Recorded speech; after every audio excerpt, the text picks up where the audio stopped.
కర్నూలు జిల్లా పత్తికొండ నియోజకవర్గం ఎమ్మెల్యే తన పేరు శ్యాంబాబు, కేఈ శ్యాంబాబు. ఈ కేఈ శ్యాంబాబు ఇలాకాలో ఇసుక దందా యథేచ్ఛంగా జరుగుతూ ఉంది. గతంలో అదే నియోజకవర్గాన్ని నుంచి పోటీ చేసి గెలిచినటువంటి కంగాటి శ్రీదేవమ్మ ఆమె ఈ విధంగా చేస్తుందని ఏమీ లేదు, అసలు ఎక్కడ గ్యాప్ దొరికితే ఎక్కడ మీటింగులు పెట్టినా కానీ ఇదే ప్రసంగం చెప్పేవాళ్ళు. ఇసుక దందాలు జరుగుతూ ఉన్నాయి, గ్రానైట్ దందాలు జరుగుతూ ఉన్నాయి, మైనింగ్లు ఆ విధంగా చేస్తూ ఉన్నారు అని అన్నారు. ఇప్పుడు మీరు చేస్తుంది అంటే వాళ్ళు చేస్తేనేమో తప్పు, మీరు చేస్తేనేమో ఒప్పు, అదేనా? ఇలాంటివన్నీ ప్రతి ఒక్క నియోజకవర్గంలో చాలా ఉన్నాయి. అవన్నీ కూడా దీన్ని సరి చేయాల్సినటువంటి బాధ్యత ఎవరిదండి? ఎమ్మెల్యేలు తప్పు చేస్తే. అంటే క్యాడర్ వారీగా ఉంది కదా, ప్రజల నుంచి పైన అధికారులు, అధికారుల పైన ఎమ్మెల్యేలు, ఎమ్మెల్యేల పైన మినిస్టర్లు, మినిస్టర్ల పైన ముఖ్యమంత్రులు ఉన్నారు కదా. చర్యలు తీసుకోవాల్సినటువంటి బాధ్యత మీదే కదా. యథేచ్ఛంగా జరుగుతూ ఉంది కంగాటి శ్రీదేవమ్మ ఇలాకాలో. కేఈ శ్యాంబాబు గారు ఆ పేరు చెప్పుకుని నిజంగా ఆ ఏరియాలో చాలా మంది దందా చేస్తూ ఉన్నారు. ఇక్కడ ఇంకో వర్షన్ ఏంటంటే ఈ విషయం ఎమ్మెల్యే గారికి తెలియదు అని చెప్పేసి ఇంకొంతమంది అంటున్నారు. అక్కడ చేసేటువంటి మాఫియా ఎమ్మెల్యే గారికి తెలియదు. ఎవరైతే ఎలక్షన్ లో ఆయనకు సానుకూలంగా పనిచేసినటువంటి కార్యకర్తలు ఉన్నారో వాళ్ళందరూ ఆయన పేరు చెప్పుకొని ఇలాంటివి చేస్తున్నారు అని చెప్పేసి కొంతమంది మాట్లాడుతూ ఉన్నారు. ఇది ఎంతవరకు నిజం? అంటే నియోజకవర్గంలో ప్రజల అభిప్రాయాలు సేకరణ చేసిన తర్వాత కొంతమంది చెబుతూ ఉన్నట్టు మాట ఏంటనంటే ఎక్కడ ఉన్న దందాలు అక్కడ జరుగుతానే ఉన్నాయి, ఎక్కడ ఆగలేదు అని చెప్పేసి మాట్లాడుతూ ఉన్నారు. సరే, ఇవన్నీ మనం చూడటానికి లైవ్ లో ఇప్పుడు అక్కడ ఉన్న మా ప్రతినిధి ఇప్పుడు మీకు అక్కడ లైవ్ లో అందిస్తారు. ఈశ్వరెడ్డి, చెప్పండి ఈశ్వరెడ్డి, ఏం జరిగింది? గత వైసీపీ ప్రభుత్వంలో ఇక్కడ ఇదే హంద్రి నుండి అనేక రకాలుగా ఇసుక మాఫియా కొనసాగుతుందని అప్పటి టీడీపీ నేత ఎవరైతే ఇప్పుడు ప్రజెంట్ ఉన్నటువంటి ఎమ్మెల్యే కేఈ శ్యాంబాబు ఉన్నాడో అనేక ఆరోపణలు చేయడం జరిగింది.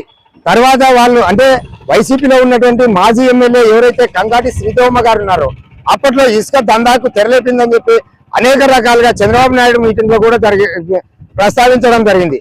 అయితే అందుకు భిన్నంగా అంటే మేము చేసేది సంసారం, ఇతరులు చేసేది ఇంకొకటే అంటే చందంగా ఎమ్మడే అధికారంలోకి తెలుగుదేశం పార్టీ ఏదైతే కూటమి పార్టీ వచ్చిన వెంటనే తర్వాత ఈ కూటమి పార్టీ అధినేత చంద్రబాబు నాయుడు ఎవరైతే ఉన్నారో ఈ ఇసుక ఫ్రీ అన్నారు.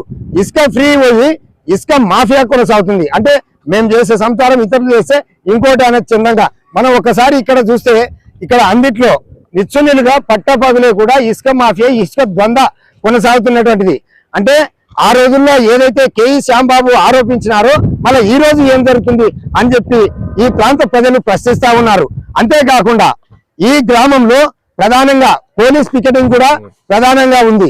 మళ్ళీ పోలీస్ పికెటింగ్ ఏం చేస్తున్నట్లు, రెవెన్యూ వ్యవస్థ ఏం చేస్తున్నట్లు, కూతవేటు దూరంలో సర్కిల్ తర్వాత అదే విధంగా స్టేషన్, పోలీస్ స్టేషన్ రెండు కూడా ఉన్నాయి. కూతవేటు దూరంలో ఈ యొక్క హైవేకి కూతవేటు దూరం కేవలం ఒక 3-4 కిలోమీటర్ల దూరంలో పట్టపగలే ఇసుక మాఫియా కొనసాగుతుంటే మళ్ళీ చంద్రబాబు నాయుడు అంటే ఎప్పుడు కూడా చంద్రబాబు నాయుడు నిజాలు చెప్పరా అని చెప్పేసి ఈ ప్రాంత ప్రజలు అనుకుంటున్నారు.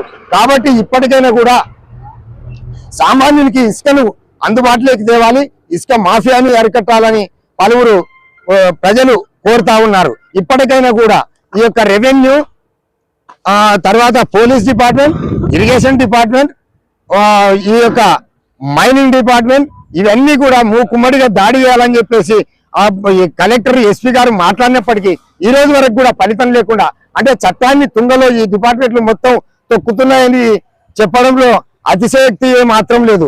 మనం చూస్తా ఉంటే విజువల్స్ లో అంటే పట్ట పగులు కానీ రాత్రి కానీ రేత్రి పగలు కూడా అంటే ప్రధానంగా ఈ ఇసుక తరలించడం వల్ల ఏమైతా ఉందంటే ఈ ప్రాంతంలో ఉన్నటువంటి జల వనరులు ఏవైతే ఉన్నాయో ఈ జల వనరులు అంతరించిపోవడానికి ప్రధాన కారణం అవుతుంది. ఈ జల వనరులు ఇప్పుడు లోపల ఇసుక పోవడం వల్ల రాళ్ళు వెళ్తాయి. రాళ్ళు తేవడం వల్ల ఏ మాత్రము ఈ యొక్క నీళ్లు ఇంకిపోవడానికి ఆస్కారం ఎలాంటి పరిస్థితిలో ఉండదు అని చెప్పేసి ఈ పలువురు సైంటిస్టులు కావచ్చు, ఇంకొకరు కావచ్చు, వివిధ రకాలుగా కూడా దీన్ని ప్రశ్నిస్తా ఉన్నారు. కాబట్టి ఇప్పటికైనా కూడా ఈ ఇసుక మాఫియాని అరికట్టాలని చెప్పేసి పలువురు కోరుతా ఉన్నారు. PM9 news, చెట్లపాడు, Eswar Reddy.